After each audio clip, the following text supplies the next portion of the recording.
দেশে বিদেশে মানুহে অনুকৰণ কৰি থাকে, মানুহে চাই থাকে। গতিকে আমাৰ নিচিনা সৰু সৰু ল'ৰাবিলাক আপোনালোকৰ এনেকুৱা মঞ্চবিলাক টিভিতে দেখা পাওঁ, আজি গাবলৈ পাইছোঁ, আমাৰ সৌভাগ্য। গতিকে আমি টিভিত যদি বিতৰ্কিত কিবা বস্তু এটা দেখোঁ, হয় আমি অনুষ্ঠানটোক বেয়া পাম, নহয় আমি শিল্পীজনক বেয়া পাম, আল্টিমেটলি গোটেই বাৰ্তাটোৱে বিপৰীত হৈ যাব। গতিকে আপোনালোকৰ তৰফৰ পৰা আপোনালোকেও যাতে যোগাত্মক দৃষ্টিৰে গোটেই বস্তুবিলাক চাই, আৰু দিগন্তদা আমাৰ একেবাৰে অতি বয়োজ্যেষ্ঠ, আমাৰ গুৰুৰ নিচিনা। গতিকে তেওঁ যদি মনত দুখ পায়, আমাৰো বেয়া লাগে, আমি সৰু। গতিকে আপোনালোকেও বুজিব।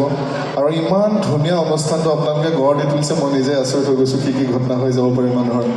গতিকে একো নাই, এবাৰ চানমাৰি বিহুৰ কাৰণে, দিগন্তদাৰ কাৰণে আটাই যদি একেলগে হাত চাপৰি এটা দিয়ে, আমি খুব বেছি হ'ব পাৰিম। এই সদৌ শেষত এটি বিহু নামেৰে আজিৰ অনুষ্ঠানটো সামৰিছোঁ। কিবা যদি ভুল ভ্ৰান্তি হৈ যায়, মোক একেবাৰে নিজৰ ভাই বুলি আপোনালোকে ক্ষমা কৰিব। বহুত বহুত ধন্যবাদ, খুব ভাল লাগিল আপোনালোকৰ মাজলৈ আহি। ভগৱানৰ ওচৰত সেৱা প্ৰাৰ্থনা জনাইছোঁ যাতে আপোনালোকৰ আহিবলগীয়া দিনবিলাক সুখৰ হয় আৰু খুব সুন্দৰ হয়।